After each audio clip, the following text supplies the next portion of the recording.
ನೋಡಿ, ಈ ಭ್ರಷ್ಟ ವ್ಯವಸ್ಥೆಯಲ್ಲಿ ಪ್ರಶ್ನೆ ಪತ್ರಿಕೆಗಳಿರ್ಬೋದು ಅಥವಾ ಸ್ಪರ್ಧಾತ್ಮಕ ಪರೀಕ್ಷೆಗಳ ಒಂದು ಪ್ರಶ್ನೆ ಪತ್ರಿಕೆಗಳು ಸೋರಿಕೆ ಆಗ್ತಕ್ಕಂಥದ್ದು ಭಾರತ ಸ್ವತಂತ್ರ ಆದಾಗಿಂದನೂ ನಡ್ಕೊಂಡ್ಬಂದಿದೆ. ಎಲ್ಲ ರಾಜಕೀಯ ಪಕ್ಷದ ನಾಯಕರುಗಳೇ ಶೈಕ್ಷಣಿಕ ಸಂಸ್ಥೆಗಳನ್ನು ಕಟ್ಕೊಂಡು ಕೋಟ್ಯಾಂತರ ರೂಪಾಯಿ ಸುಲಿಗೆಯನ್ನು ಮಾಡ್ತಾ ಇರುವಂಥ ಈ ಕಾಲಘಟ್ಟದಲ್ಲಿ ಬಂದು ನಾನು ಶೈಕ್ಷಣಿಕ ವ್ಯವಸ್ಥೆಯಲ್ಲಿ ಮಾರ್ಪಾಡನ್ನು ತರ್ತೀನಿ ಅಂತ ಹೇಳುವಂಥ ವಿಷಯವನ್ನು ನೀವು ಹೇಳ್ತಾ ಇದ್ದೀರಾ ಅಂದರೆ ಇದನ್ನು ಕೇಳ್ಕೊಂಡು ಕೂತ್ಕೊಳ್ಳೋಂಥ ಮೂರ್ಖ ಜನಾಂಗ ಈ ದೇಶದಲ್ಲಿ ಇದೆಯಾ ಅನ್ನುವಂಥ ಪ್ರಶ್ನೆ ನನಗೆ ಇಲ್ಲಿ ಕಾಡ್ತಾ ಇರ್ತಕ್ಕಂಥದ್ದು. ಭಾರತದಲ್ಲಿ ಇವತ್ತು ಪ್ರತಿ ವರ್ಷ 3.5 ಲಕ್ಷ ಕೋಟಿ, ಅಂದರೆ ನಾವು ಸರಳವಾಗಿ ಅರ್ಥ ಮಾಡ್ಕೋಬೇಕು ಅಂದರೆ ಕರ್ನಾಟಕದ ಬಡ್ಜೆಟ್ ಎಷ್ಟಿದೆಯೋ ಅಷ್ಟು ದುಡ್ಡನ್ನು ಪೋಷಕರಿಂದ ಸುಲಿಗೆಯನ್ನು ಮಾಡಲಾಗ್ತಾ ಇದೆ ಅನ್ನುವಂಥ ಪ್ರಶ್ನೆಯನ್ನು ಇವರು ಎತ್ತಿದ್ದಾರೆ. ಇದು ತುಂಬ ಗಂಭೀರವಾದ ವಿಷಯ. 2.5 ಲಕ್ಷಕ್ಕೂ ಮಿಗಿಲಾದಂತಹ ಸರ್ಕಾರಿ ಉದ್ಯೋಗಗಳು ಖಾಲಿ ಬಿದ್ದಿದೆ. 2.5 ಲಕ್ಷ ಸರ್ಕಾರಿ ಉದ್ಯೋಗಗಳು ಖಾಲಿ ಬಿದ್ದಿದೆ. ಲಕ್ಷಾಂತರ ಜನ ಪದವೀಧರರು ನಮಗೆ ಉದ್ಯೋಗವನ್ನು ಕೊಡಿ ಅಂತ ಬೊಬ್ಬೆ ಹೊಡ್ಕೊಂತಿದ್ದಾರೆ. ಹುಬ್ಳಿ ಧಾರವಾಡದಲ್ಲಿ ರಸ್ತೆಗಿಳಿದು ಪ್ರತಿಭಟನೆಯನ್ನು ಮಾಡಿದ್ರು ಕೂಡ ಕಿಂಚಿತ್ತು ಮಾನವೀಯತೆ ಇಲ್ಲದೆ ಈ ಸರ್ಕಾರ ನಡ್ಕೊಂಡಿರೋದನ್ನು ನಾವು ನೋಡಿದ್ದೀವಿ. ಯಾರ್ಯಾರು ಇವತ್ತು ನಕಲಿ ಗಾಂಧಿ ಕುಟುಂಬದ ಗುಲಾಮ್ರ ಥರ ಕೆಲಸ ಮಾಡ್ತಿಲ್ಲ, ನಾವೆಲ್ಲ ಪ್ರಬಲವಾದ ನಾಯಕರು ಅಂತ ಕಾಂಗ್ರೆಸ್ನಲ್ಲಿ ಹೇಳ್ಕೊಳ್ತಾರೋ ಅಂಥವ್ರದ್ದೇನೆ ಹೆಚ್ಚಿನ ಅಂಶ ಒಂದು ಶೈಕ್ಷಣಿಕ ಸಂಸ್ಥೆಗಳು ಇರ್ತಕ್ಕಂಥದ್ದು.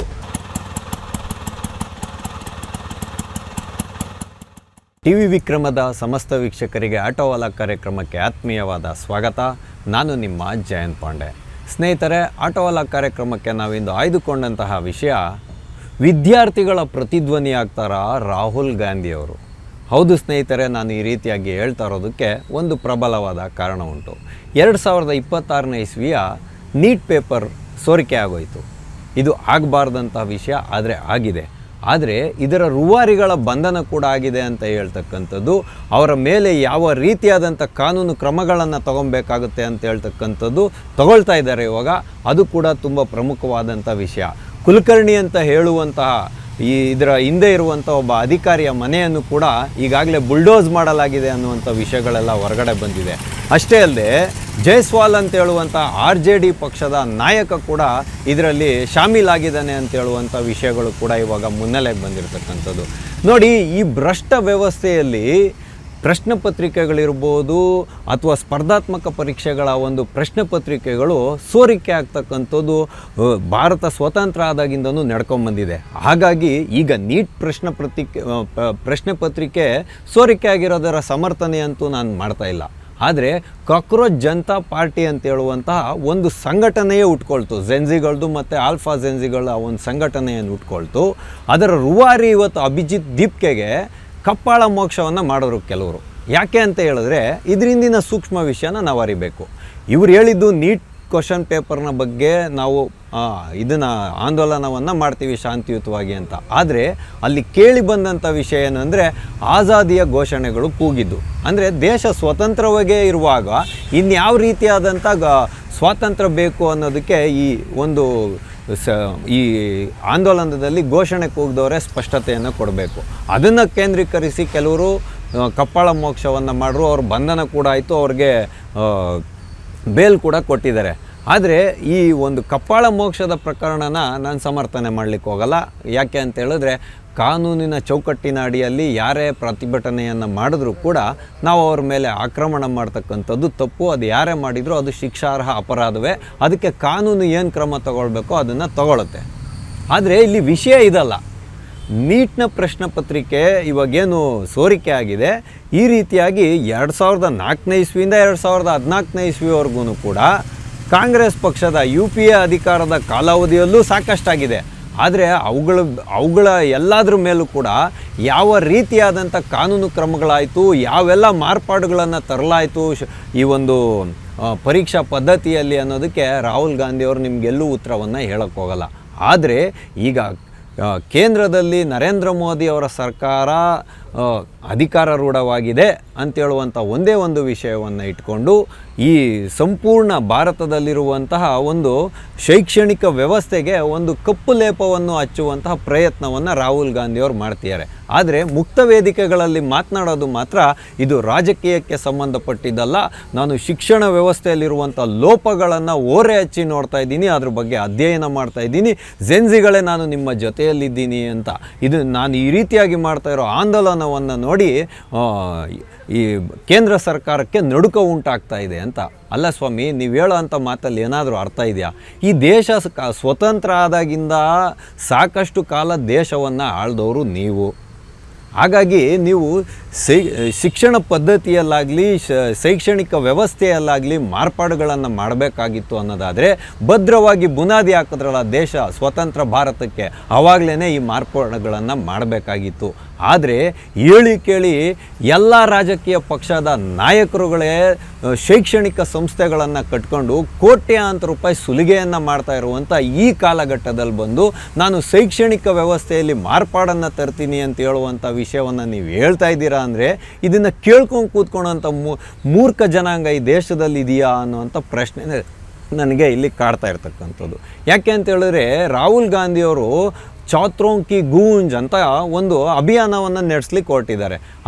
ಅದರ ಒಂದು ಭಾಗವಾಗಿ ರಾಜಸ್ಥಾನದ ಕೋಟಾದಲ್ಲಿ ಒಂದು 3-4 ಸಾವಿರ ಜನ ವಿದ್ಯಾರ್ಥಿಗಳನ್ನು ಸೇರಿಸ್ಕೊಂಡು ಇವಾಗ ಅಲ್ಲಿ ಒಂದು 45 ನಿಮಿಷಗಳ ಒಂದು ಸುದೀರ್ಘವಾದಂಥ ಒಂದು ಸ್ಟೇಜ್ ಶೋನ ಮಾಡೋರು ಇವರು.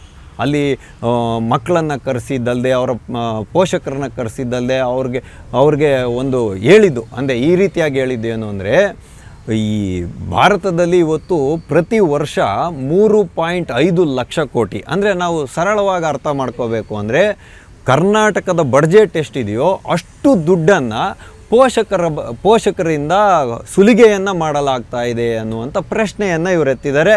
ಇದು ತುಂಬ ಗಂಭೀರವಾದ ವಿಷಯ, ಇದರಲ್ಲಿ ಯಾವುದೇ ವಿವಾದ ಬೇಡ. ಯಾಕೆ ಅಂತ ಹೇಳಿದ್ರೆ 3.5 ಲಕ್ಷ ಕೋಟಿ ರೂಪಾಯಿಗಳನ್ನು ವಿದ್ಯಾರ್ಥಿಗಳ ವಿದ್ಯೆಯನ್ನು ಕಲಿಸೋದಕ್ಕೋಸ್ಕರ ಸುಲಿಗೆಯನ್ನು ಮಾಡಲಾಗ್ತಾ ಇದೆ ಅಂತ ಹೇಳುವಂಥ ವಿಷಯನ ಎತ್ತಿದರೆ ಗಂಭೀರವಾದುದು. ಆದರೆ 22-23 ಲಕ್ಷ ಜನ ಮಕ್ಕಳು ಏನು ನೀಟನ್ನು ಬರೀತಾರೆ, ಅದರಲ್ಲಿ ಕೆಲವೇ ಮಕ್ಕಳುಗಳಿಗಷ್ಟೇ ಉದ್ಯೋಗ ಸೃಷ್ಟಿ ಆಗ್ತಕ್ಕಂಥದ್ದು. 1,000 ಜನ ಅಂದರೆ ಈಗ ಇಂಜಿನಿಯರಿಂಗ್ ಇರ್ಬೋದು, ವೈದ್ಯಕೀಯ ಶಿಕ್ಷಣ ಇರ್ಬೋದು, ಅಥವಾ ಲಾ ಓದಿದಂಥ ಮಕ್ಕಳಿರ್ಬೋದು, ಮತ್ತು ಹೀಗೆ 1,000 ಜನ ಪದವೀಧರರು ಹೊರಗಡೆ ಬಂದರೆ ಅದರಲ್ಲಿ 300 ಜನ ನಿರುದ್ಯೋಗಿಗಳಾಗಿ ಉಳಿತಾರೆ.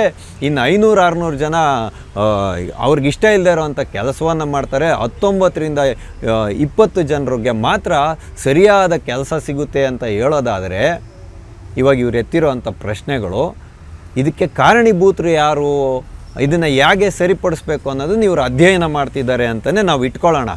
ಆದರೆ ಇಲ್ಲಿ ಒಂದು ಗಂಭೀರವಾದ ಸಮಸ್ಯೆ ಇದೆಯಲ್ಲ, ನಿರುದ್ಯೋಗಿಗಳು ಸೃಷ್ಟಿಯಾಗ್ತಿದ್ದಾರೆ ಅಂತ ರಾಹುಲ್ ಗಾಂಧಿ ಅವರು ಇವಾಗ ಮೈಯೆಲ್ಲ ಪರ್ಚ್ಕೊಳ್ತಿದ್ದಾರಲ್ಲ. ನಮ್ಮದೇ ಕರ್ನಾಟಕದ ಉದಾಹರಣೆಯನ್ನು ನಾವು ತಗೊಳ್ಳೋಣ. 2.5 ಲಕ್ಷಕ್ಕೂ ಮಿಗಿಲಾದಂತಹ ಸರ್ಕಾರಿ ಉದ್ಯೋಗಗಳು ಖಾಲಿ ಬಿದ್ದಿದೆ. 2.5 ಲಕ್ಷ ಸರ್ಕಾರಿ ಉದ್ಯೋಗಗಳು ಖಾಲಿ ಬಿದ್ದಿದೆ. ಲಕ್ಷಾಂತರ ಜನ ಪದವೀಧರರು ನಮಗೆ ಉದ್ಯೋಗವನ್ನು ಕೊಡಿ ಅಂತ ಬೊಬ್ಬೆ ಹೊಡ್ಕೊಂತಿದ್ದಾರೆ. ಹುಬ್ಳಿ ಧಾರವಾಡದಲ್ಲಿ ರಸ್ತೆಗಿಳಿದು ಪ್ರತಿಭಟನೆಯನ್ನು ಮಾಡೋರು ಕೂಡ ಕಿಂಚಿತ್ತು ಮಾನವೀಯತೆ ಇಲ್ಲದೆ ಈ ಸರ್ಕಾರ ನಡ್ಕೊಂಡಿರೋದನ್ನು ನಾವು ನೋಡಿದ್ದೀವಿ. ಈ ಸ್ಥಿತಿ ಯಾವುದೇ ರಾಜ್ಯಕ್ಕೂ ಹೊರತಾಗಿಲ್ಲ, ಎಲ್ಲ ರಾಜ್ಯಗಳಲ್ಲೂ ಇದೇ ಸ್ಥಿತಿ ಇರ್ತಕ್ಕಂಥದ್ದು. ಅದನ್ನು ರಾಜ್ಯ ಸರ್ಕಾರಗಳು ಮಾಡಬೇಕಾಗಿರ್ತಕ್ಕಂಥದ್ದು. ಇನ್ನು ನೀಟ್ನ ವಿಷಯಕ್ಕೆ ಬರುವಾಗ ವೈದ್ಯಕೀಯ ಕೋರ್ಸ್ಗಳನ್ನು ಏನು ಮಾಡ್ತಾರೆ ಮಕ್ಕಳು, UPSC ಅಂದರೆ ಈಗ IAS IPS ಅನ್ನು ಓದುವಂಥ ಕೋರ್ಸ್ಗಳೇನು ಮಾಡ್ತಾರೆ, ಇದರಲ್ಲಿ ಬಹುಮಟ್ಟಿಗಿನ ಸುಲಿಗೆಯನ್ನು ಮಾಡಲಾಗ್ತಾ ಇದೆ ಅನ್ನೋದಾದರೆ, ರಾಹುಲ್ ಗಾಂಧಿಯವರೇ ಎತ್ತಿರುವಂಥ ಪ್ರಶ್ನೆಯನ್ನು ನಾವು ಇಟ್ಕೊಂಡು ನೋಡೋದಾದರೆ ಆಳವಾಗಿ, ಈಗ ಏನು ಕೋಚಿಂಗ್ ಸೆಂಟರ್ಗಳಂತಿರ್ತಾವಲ್ಲ, ಅವು ನಾಯಿ ಕೊಡೆ ರೀತಿಯಲ್ಲಿ ದೇಶದಾದ್ಯಂತ ತಲೆ ಎತ್ತಿರ್ತಕ್ಕಂಥದ್ದು ಎಲ್ರಿಗೂ ಗೋಚರಿಸ್ತಕ್ಕಂಥ ವಿಷಯ. ಆದರೆ ಶಿಕ್ಷಣ ವ್ಯವಸ್ಥೆ ಒಳಗಡೆ, ಪಠ್ಯಕ್ರಮದ ಒಳಗಡೆಗೇ ಈ ಕೋಚಿಂಗ್ ಸೆಂಟರ್ಗಳನ್ನು ಇಲ್ಲಿ ಏನು ಕಲಿಸಲಾಗುತ್ತೋ ಅಂಥ ವಿಷಯವನ್ನು ಶಿಕ್ಷಣದಲ್ಲಿ ಅಳವಡಿಸ್ಬೇಕು ಅಂತ ಹೇಳ್ತಕ್ಕಂಥದ್ದು ಕೂಡ ಅಷ್ಟೇ ಸಮಂಜಸವಾಗಿರುವಂಥ ವಿಷಯ. ಆದರೆ ಕೋಚಿಂಗ್ ಸೆಂಟರ್ಗಳ ಮುಖಾಂತರ ಉದ್ಯೋಗವನ್ನು ಕಟ್ಕೊಂಡಿದ್ದಾರಲ್ಲ, ಇವ್ರನ್ನ ಯಾರು ಕಂಟ್ರೋಲ್ ಮಾಡೋದು? ಹಂಗಂದರೆ ಕೋಚಿಂಗ್ ಸೆಂಟರ್ಗಳನ್ನೆಲ್ಲ ಮುಚ್ಚಿಸ್ಬಿಡ್ಬೇಕಾ ನಿಮಗೆ? ಮತ್ತು ಕೋಚಿಂಗ್ ಸೆಂಟರ್ಗಳ ಒಂದು ಸಂಪರ್ಕದಲ್ಲಿರುವಂತಹ ಪ್ರಶ್ನೆ ಪತ್ರಿಕೆಗಳನ್ನು ಅಂದರೆ ಪ್ರಶ್ನೆ ಪತ್ರಿಕೆಗಳನ್ನು ತಯಾರು ಮಾಡಿಕೊಡೋ ಅಂಥವ್ರು ಸೇರಿಕೊಂಡು ಶಾಮೀಲಾಗಿ ಪ್ರಶ್ನೆ ಪತ್ರಿಕೆಗಳನ್ನು ಸೋರಿಕೆ ಮಾಡ್ತಾರೆ. ಇದಕ್ಕೆ ಬೆನ್ನೆಲುಬಾಗಿ ಕಾವಲಾಗಿ ನಿಂತಿರೋದು ರಾಜಕೀಯ ಪಕ್ಷದ ನಾಯಕರು. ಇದು ಯಾವುದೇ ಪಕ್ಷದವರು ಇರಲಿ, ಇದು ಈ ದೇಶದ ಮುಂದಿನ ಪೀಳಿಗೆಯ ಪ್ರಭಾವಿ ಪ್ರಶ್ನೆ ಇದು. ಹಾಗಾಗಿ ಇವಾಗ ರಾಹುಲ್ ಗಾಂಧಿಯವರು ಎತ್ತಿರುವಂಥ ಪ್ರಶ್ನೆಯನ್ನು ನಾವು ನೋಡೋದಾದರೆ, ಯಾರ್ಯಾರು ಇವತ್ತು ನಕಲಿ ಗಾಂಧಿ ಕುಟುಂಬದ ಗುಲಾಮ್ರ ಥರ ಕೆಲಸ ಮಾಡ್ತಿಲ್ಲ, ನಾವೆಲ್ಲ ಪ್ರಬಲವಾದ ನಾಯಕರು ಅಂತ ಕಾಂಗ್ರೆಸ್ನಲ್ಲಿ ಹೇಳ್ಕೊಳ್ತಾರೋ ಅಂಥವ್ರದ್ದೇ ಹೆಚ್ಚಿನ ಅಂಶ ಒಂದು ಶೈಕ್ಷಣಿಕ ಸಂಸ್ಥೆಗಳು ಇರ್ತಕ್ಕಂಥದ್ದು. ರಾಹುಲ್ ಗಾಂಧಿಯವರು ಇವತ್ತು ಎತ್ತಿರುವಂಥ ಪ್ರಶ್ನೆಗೆ ಇವರೆಲ್ಲ ಏನು ಉತ್ತರವನ್ನು ಕೊಡ್ತಾರೆ ಅಂತ ನಾವು ನಿರೀಕ್ಷೆಯನ್ನು ಮಾಡಬೇಕಾಗಿದೆ. ಯಾಕೆ ಅಂತ ಹೇಳಿದ್ರೆ, ಇವಾಗ ನೀಟ್ನಲ್ಲಿ 5 ಜನ ಮಕ್ಕಳು ಆತ್ಮಹತ್ಯೆಯನ್ನು ಮಾಡಿಕೊಂಡ್ರು, ಅದನ್ನು ಯಾರೂ ಸಮರ್ಥನೆ ಮಾಡ್ಕೊಳಕ್ಕಾಗಲ್ಲ. ಯಾಕೆಂದರೆ ಅವರ ಪರಿಶ್ರಮವನ್ನು ವಹಿಸಿ ಅವರು ವರ್ಷಾನುಗಟ್ಟಲೆ ತಪಸ್ಸನ್ನು ಮಾಡಿರ್ತಾರೆ. ಯಾವನೋ ಒಬ್ಬ ಭ್ರಷ್ಟ ಅಧಿಕಾರಿ ಅಥವಾ ಪ್ರಶ್ನೆ ಪತ್ರಿಕೆ ತಯಾರಕ ಮಾಡುವಂಥ ಒಂದು ಅಚಾತುರ್ಯದಿಂದನೋ ಅಥವಾ ಬೇಜವಾಬ್ದಾರಿತನದಿಂದನೋ ಭ್ರಷ್ಟತೆಯಿಂದನೋ ಇವನು ಪೂರ್ವಪರ ಯೋಚನೆ ಮಾಡದೆ ಹಣದ ದಾಹಕ್ಕೆ ಬಿದ್ದು ಇವರ ಒಡಲುಗಳನ್ನು ಬೆಳೆಸ್ಕೊಳೋದಕ್ಕೆ ಮಾಡೋ ದೃಷ್ಟಿಯಿಂದ ಇವತ್ತು ವಿದ್ಯಾರ್ಥಿಗಳು ಕಷ್ಟವನ್ನು ಅನುಭವಿಸುವಂಥ ಸಂಕಷ್ಟ ಇರೋದು. ಆದರೆ ಇಲ್ಲಿ ನಾವು ನೋಡಬೇಕಾಗಿರುವಂಥ ಒಂದು ಸೂಕ್ಷ್ಮ ಸಂಗತಿ ಇದೆ. ಇವತ್ತು ಈ ಭ್ರಷ್ಟ ವ್ಯವಸ್ಥೆಯ ಒಳಗಡೆ ಸ್ಪರ್ಧಾತ್ಮಕ ಪರೀಕ್ಷೆಗಳನ್ನು ನಡೆಸೋದಕ್ಕೋಸ್ಕರ ಪ್ರಧಾನಮಂತ್ರಿ ಕಾರ್ಯಾಲಯ ಇವತ್ತು ಸಕ್ರಿಯವಾಗಿ ಕೆಲಸವನ್ನು ಮಾಡಿ ಏರ್ಫೋರ್ಸ್ ಅಂದರೆ ವಾಯುಸೇನೆಯ ಸಹಾಯವನ್ನು ಪಡೆದು ಪ್ರಶ್ನೆ ಪತ್ರಿಕೆಯನ್ನು ಸಾಗಿಸ್ಬೇಕು ಅನ್ನೋದಾದರೆ ನಮ್ಮ ಶಿಕ್ಷಣ ವ್ಯವಸ್ಥೆಯಲ್ಲಿ ಯಾವ ವಿಧವಾದಂಥ ನೈತಿಕತೆ ಇದೆ ಅನ್ನುವಂಥ ಪ್ರಶ್ನೆನೇ ಇಲ್ಲಿ ಇವತ್ತು ಎಲ್ಲರನ್ನ ಕಾಡ್ತಾ ಇರ್ತಕ್ಕಂಥದ್ದು. ನೋಡಿ, ನಮ್ಮ ಮನೆಯಲ್ಲೂ ಮಕ್ಕಳಿದ್ದಾರೆ, ಎಲ್ಲರ ಮನೆಯಲ್ಲೂ ಮಕ್ಕಳಿದ್ದಾರೆ. ಆದರೆ ಶಿಕ್ಷಣ ವ್ಯವಸ್ಥೆಯಲ್ಲಿ ಈ ಭ್ರಷ್ಟಕೂಟ ಸೇರ್ಕೊಂಡಿದೆಯಲ್ಲ, ಇದಕ್ಕೆ ಹೇಗೆ ಕಡಿವಾಣ ಹಾಕಬೇಕು ಅಂತ ಹೇಳ್ತಕ್ಕಂಥದ್ದೇ ಇಲ್ಲಿ ವಿಚಾರ. ಧರ್ಮೇಂದ್ರ ಪ್ರಧಾನ್ ಅವರು ರಾಜೀನಾಮೆಯನ್ನು ಕೊಡಬೇಕು ಅಂತ ಇವತ್ತು ಕೂಗೆದ್ದಿದೆ. ಅದು ಒಂದು ಭಾಗ. ಧರ್ಮೇಂದ್ರ ಪ್ರಧಾನ್ ಅವರನ್ನು ಈ ರಾಜೀನಾಮೆ ಕೊಟ್ಟು ಹೊರಗಡೆ ಹೋದ್ಮೇಲೆ ಕೂಡ ಈ ಭ್ರಷ್ಟ ವ್ಯವಸ್ಥೆ ಸರಿಯಾಗುತ್ತೆ ಅನ್ನುವಂಥ ಯಾವುದೇ ಗ್ಯಾರಂಟಿ ಇಲ್ಲ. ಹಾಗಾಗಿ ಇವಾಗ ಏನು ಮಾಡಿದ್ದಾರೆ ಅಂದರೆ, ಈಗ 21-22ನೇ ತಾರೀಕು ಈಗ ನಡೆಯುತ್ತಲ್ಲ, ಮರುಪರೀಕ್ಷೆ ನಡೆಯುತ್ತಲ್ಲ, ಅವಾಗ ಆ ಒಂದು ನೀಟ್ ಪರೀಕ್ಷೆಗೆ ಯಾರು ಪ್ರಶ್ನೆ ಪತ್ರಿಕೆಯನ್ನು ತಯಾರು ಮಾಡಿಕೊಟ್ಟಿದ್ದಾರೋ ಅವ್ರನ್ನ ಅಜ್ಞಾತವಾಸದಲ್ಲಿ ಇಡಲಾಗಿದೆ ಇವತ್ತು. ಅಂದರೆ ಇಂಥ ಒಂದು ಪರಿಸ್ಥಿತಿ ಬೇಕಾ?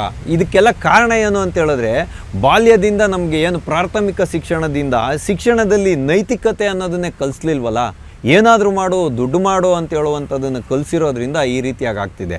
ಆದರೆ ಬಹುಮುಖ್ಯವಾಗಿ ನಾವು ನೋಡಬೇಕಾಗಿರೋದು, ಎಷ್ಟು ಜನ ರಾಜಕೀಯ ನಾಯಕರಿದ್ದಾರೋ ಈ ದೇಶದಲ್ಲಿ, ಅದರಲ್ಲಿ 50-60% ಜನ ಯಾರು ರಾಜಕೀಯ ನಾಯಕರಿದ್ದಾರೋ ಅವ್ರುಗಳ್ದೇ ಎಲ್ಲ ಶೈಕ್ಷಣಿಕ ಸಂಸ್ಥೆಗಳಿರೋದ್ರಿಂದ ಸರ್ಕಾರಿ ಶಾಲೆಗಳಿರ್ಬೋದು, ಸರ್ಕಾರಿ ಪದವಿ ಶಾಲೆಗಳಿರ್ಬೋದು, ಪದವಿ ಪೂರ್ವ ಕಾಲೇಜುಗಳಿರ್ಬೋದು, ಇಲ್ಲೆಲ್ಲ ಬಡವರ ಮಕ್ಕಳು ಮತ್ತು ಮಧ್ಯಮ ವರ್ಗದವರ ಮಕ್ಕಳು ಓದಕ್ಕಾಗದೇ ಇರುವಂಥ ವ್ಯವಸ್ಥೆಯನ್ನು ಇವರು ಮಾಡಿಟ್ಟಿದ್ದಾರೆ. ಅಂದರೆ ಕಟ್ಟಡಗಳ ಒಂದು ನಿರ್ಮಾಣ ಮಾಡೋದಿರ್ಬೋದು, ಕ್ವಾಲಿಟಿ ಎಜುಕೇಷನ್ ಕೊಡೋದಿರ್ಬೋದು, ಅಂದರೆ ಗುಣಮಟ್ಟದ ಶಿಕ್ಷಣ ಕೊಡದೇ ಇರೋದಿರ್ಬೋದು, ಶಿಕ್ಷಕರ ನೇಮಕಾತಿ ಮಾಡೋದಿರ್ಬೋದು, ಇದರಲ್ಲೆಲ್ಲ ಇವರು ತಾರತಮ್ಯವನ್ನು ಮಾಡ್ತಿದ್ದಾರೆ. ಯಾಕೆ ಅಂತ ಹೇಳಿದ್ರೆ, ಅಲ್ಲಿ ವ್ಯವಸ್ಥೆಗಳು ಸರಿಯಾಗಿಲ್ಲದೆ ಇರೋದ್ರಿಂದ ಖಾಸಗಿ ಶಾಲೆಗಳು ಮತ್ತು ಖಾಸಗಿ ಶೈಕ್ಷಣಿಕ ಸಂಸ್ಥೆಗಳ ಕಡೆಗೆ ಜನರು ಹೋಗಲಿ ಅಂತ ಅದನ್ನು ಒಂದು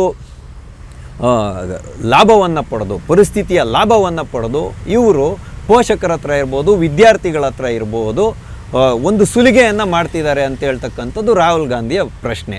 ಆದರೆ ಇದನ್ನು ಇವರು ಪ್ರಬಲವಾಗಿ ಎತ್ತಿ ಅದನ್ನು ಸಮಾಜದ ಮುಂದೆ ಇಟ್ಟಾಗ ಏನಾಗುತ್ತೆ ಅಂತ ಹೇಳಿದ್ರೆ, ಕಾಂಗ್ರೆಸ್ನಲ್ಲೇ ಇರುವಂಥ ಸಾಕಷ್ಟು ಜನನಾಯಕರು ಅಂತ ಹೇಳ್ಕೊಳ್ತಾರಲ್ಲ, ಅವರ ಶೈಕ್ಷಣಿಕ ಸಂಸ್ಥೆಗಳಿಗೆ ಎಲ್ಲಿ ತನ್ನ ಲಾಭ ಕುಸಿದೋಗ್ಬಿಡುತ್ತೋ ಅನ್ನುವಂಥ ಪ್ರಶ್ನೆಯನ್ನು ಇಟ್ಕೊಂಡು ರಾಹುಲ್ ಗಾಂಧಿಯವ್ರ ವಿರುದ್ಧನೇ ತಿರುಗಿ ಬೀಳ್ತಾರೋ ಇಲ್ವೋ ಅನ್ನೋದನ್ನು ನಾವು ಕಾದು ನೋಡಬೇಕು.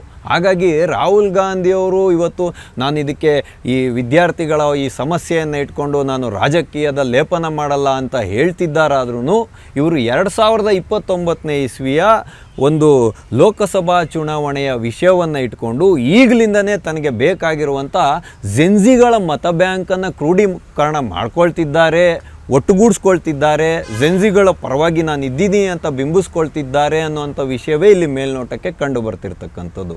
ಯಾಕೆ ಅಂತ ಹೇಳಿದ್ರೆ, ಬಹಳ ಸರಳವಾದ ವಿಷಯ. ಕಾಂಗ್ರೆಸ್ ಪಕ್ಷವೇ ಈ ದೇಶವನ್ನು ಬಹುಕಾಲ ಆಳಿದ್ದು. ನರೇಂದ್ರ ಮೋದಿ ಅವರು ಬಂದ ಮೇಲೆ ಸಂಪೂರ್ಣ ಉಚಿತವಾದಂಥ ಶಿಕ್ಷಣವನ್ನು ಕೊಡಬೇಕು ಅಂತ ಯಾವೊಬ್ಬ ಜನನಾಯಕನೂ ಹೇಳಲ್ಲ. ಆದರೆ ನರೇಂದ್ರ ಮೋದಿ ಅವರು ಬಂದ ಮೇಲೆ ಪ್ರತಿ ಜಿಲ್ಲೆಗೆ ಒಂದು ಮೆಡಿಕಲ್ ಕಾಲೇಜನ್ನು ಕಟ್ಟಲಿಕ್ಕೆ ಹೊಡ್ತೀವಿ ಅಂದಾಗ ಅಪಸ್ವರವನ್ನು ತೆಗೆದ್ರು ಎಷ್ಟೋ ಜನನಾಯಕರು, ಎಲ್ಲ ಪಕ್ಷಾತೀತವಾಗಿ ನಾನು ಹೇಳ್ತಾ ಇರ್ತಕ್ಕಂಥದ್ದು. ಆದರೆ ಪ್ರಯತ್ನವಂತೂ ಸಾಗಿದೆ. ಇವತ್ತು ITI ಕಾಲೇಜ್ಗಳಿರ್ಬೋದು, ವಿಶ್ವವಿದ್ಯಾಲಯಗಳಿರ್ಬೋದು, ಏಮ್ಸ್ಗಳಿರ್ಬೋದು, ಮೆಡಿಕಲ್ ಕಾಲೇಜ್ಗಳಿರ್ಬೋದು, ಇವುಗಳ ಸಂಖ್ಯೆಯನ್ನು ಗುರುತರವಾಗಿ ಹೆಚ್ಚಿಸುವಂಥ ಪ್ರಯತ್ನವನ್ನು ನರೇಂದ್ರ ಮೋದಿಯವರು ಮಾಡ್ತಿದ್ದಾರೆ. ಆದರೆ ಸಂಪೂರ್ಣವಾಗಿ ಉಚಿತವಾಗಿ ಶಿಕ್ಷಣ ಸಿಗಬೇಕು. ಶಿಕ್ಷಣ ಅಂತ ಹೇಳ್ತಕ್ಕಂಥದ್ದು ಎಷ್ಟು ಕಡಿಮೆ ಹಣದಲ್ಲಿ, ಅಂದರೆ ಎಷ್ಟು ಕಡಿಮೆ ಮೌಲ್ಯದಲ್ಲಿ ನಮಗೆ ಸಿಗುತ್ತೋ ದುಡ್ಡಿನ ಭಾಗದಿಂದ ನಾವು ನೋಡುವಾಗ, ಆವಾಗ ಅವ್ರೇನು ಮಾಡ್ತಾರೆ, ಸೇವೆ ಮಾಡೋದಕ್ಕೆ ಮುಂದೆ ಬರ್ತಾರೆ. ಲಕ್ಷಾಂತರ ರೂಪಾಯಿ ಡೊನೇಷನ್ಗಳನ್ನು ಕೊಟ್ಬಿಟ್ಟು ಮೆಡಿಕಲ್ ಓದಿದ ಒಬ್ಬ ಡಾಕ್ಟ್ರಾಗಿ ಹೊರಗಡೆ ಬಂದರೆ ಅವರು ಯಾವ ರೀತಿಯಾದಂಥ ಸಮಾಜ ಸೇವೆಯನ್ನು ಮಾಡೋಕ್ಕಾಗುತ್ತೆ? ಯಾಕೆಂದರೆ ಅವ್ರು ಲಕ್ಷಾಂತರ ರೂಪಾಯಿ, ಕೋಟ್ಯಾಂತರ ರೂಪಾಯಿನ ಕೊಟ್ಬಿಟ್ಟು ಓದಿ ಬಂದ್ಬಿಟ್ಟು ಅವರು ಜನಗಳಿಂದ ಸುಲಿಗೆ ಮಾಡಲೇಬೇಕಾಗುತ್ತಲ್ಲ. ಯಾಕೆಂದರೆ ಅವ್ರು ಹಾಕಿರೋವಂಥ ಬಂಡವಾಳವನ್ನು ವಾಪಸ್ ಮಾಡ್ಕೊಬೇಕು ಅನ್ನುವಂಥ ಮನಸ್ಥಿತಿ ನಿರ್ಮಾಣ ಆಗುತ್ತೆ. ಹಾಗಾಗಿ ಇದು ಗಂಭೀರವಾದ ವಿಷಯ. ಆದರೆ ಅದಕ್ಕೆ ರಾಜಕೀಯದ ಲೇಪನವನ್ನು ರಾಹುಲ್ ಗಾಂಧಿಯವರು ಮಾಡಬಾರ್ದು. ಹಾಗಾಗಿನೇ ನಾನು ಹೇಳಿದ್ದು, ರಾಹುಲ್ ಗಾಂಧಿಯವರು ಇವತ್ತು ಏನು ಛಾತ್ರೋಂಕಿ ಗೂಂಜ್ ಅನ್ನುವಂಥ ಒಂದು ಆಕರ್ಷಿತವಾದ ಶೀರ್ಷಿಕೆಯನ್ನು ಇಟ್ಬಿಟ್ಟು ವಿದ್ಯಾರ್ಥಿಗಳನ್ನು ಪ್ರಚೋದಿಸಿದ ಕ್ಷಣ ಶೈಕ್ಷಣಿಕ ವ್ಯವಸ್ಥೆಯಲ್ಲಿರುವಂತಹ ಎಲ್ಲ ಲೋಪಗಳು ಮುಚ್ಚೋಗೋದಿಲ್ಲ. ಅದಕ್ಕೆ ಪ್ರಯತ್ನವೂ ಕೂಡ ಜಾರಿಯಲ್ಲಿರಬೇಕು. ಹಾಗಾಗಿನೇ ನನ್ನನ್ನು ಕಟ್ಟಕಡೆಯಾಗಿ ಕಾಡ್ತಿರುವಂಥ ಪ್ರಶ್ನೆ ಏನು ಅಂತ ಹೇಳಿದ್ರೆ, ರಾಹುಲ್ ಗಾಂಧಿಯವರು ನಿಜವಾಗ್ಲೂ ಕೂಡ ವಿದ್ಯಾರ್ಥಿಗಳ ಪ್ರತಿಧ್ವನಿ ಆಗ್ತಾರಾ ಅಥವಾ ಕೇವಲ ರಾಜಕೀಯಕ್ಕಾಗಿ ಈ ರೀತಿಯಾದಂಥ ಒಂದು ಆಂದೋಲನವನ್ನು ಮಾಡಲಿಕ್ಕೆ ಮುಂದಾಗಿದ್ದಾರಾ ಅನ್ನುವಂಥ ಪ್ರಶ್ನೆ. ನಡುಕದ ವಿಷಯಕ್ಕೆ ಬರುವಾಗ ಅದನ್ನು ಆಡಳಿತಾರೂಢವಾಗಿರುವಂಥ ಸರ್ಕಾರ ಯಾವ ರೀತಿಯಾಗಿ ಕಾನೂನುಬದ್ಧವಾಗಿ ಮೇಂಟೈನ್ ಮಾಡ್ಕೊಬೇಕು ಅದನ್ನು ಮೇಂಟೈನ್ ಮಾಡ್ಕೊಳ್ಳುತ್ತೆ, ಅದನ್ನು ಸರಿಪಡಿಸ್ಕೊಳ್ತಾರೆ ಅವರು. ಆದರೆ ಎಡವಿದ್ದನ್ನು ಸರಿಪಡಿಸ್ಕೊಳ್ಳೋ ಅಂಥ ಪ್ರಯತ್ನದಲ್ಲಿ ಇವತ್ತು ನರೇಂದ್ರ ಮೋದಿ ಸರ್ಕಾರ ಇರ್ತಕ್ಕಂಥದ್ದು ಮೇಲ್ನೋಟಕ್ಕೆ ಕಂಡುಬರುತ್ತೆ. ಆದರೆ ರಾಹುಲ್ ಗಾಂಧಿ ಅವರು ಕಟ್ಟಕಡೆಯವರೆಗೂ ನಿಂತ್ಕೊಂಡು ವಿದ್ಯಾರ್ಥಿಗಳ ಪ್ರತಿಧ್ವನಿ ಆಗ್ತಾರಾ ಅನ್ನುವಂಥ ಪ್ರಶ್ನೆಯನ್ನು ನಿಮ್ಮೆಲ್ಲರ ಮುಂದೆ ಇಡುವುದರ ಮುಖಾಂತರ ಇಂದಿನ ಆಟೋವಾಲ ಕಾರ್ಯಕ್ರಮವನ್ನು ನಾವು ಮುಗಿಸ್ತಾ ಇದ್ದೇವೆ. ಮುಂದೆ ಇಂತಹದ್ದೇ ಒಂದು ಕುತೂಹಲಕಾರಿಯಾದ ವಿಷಯದೊಂದಿಗೆ ನಾವೆಲ್ಲರೂ ಮತ್ತೆ ಭೇಟಿಯಾಗೋಣ.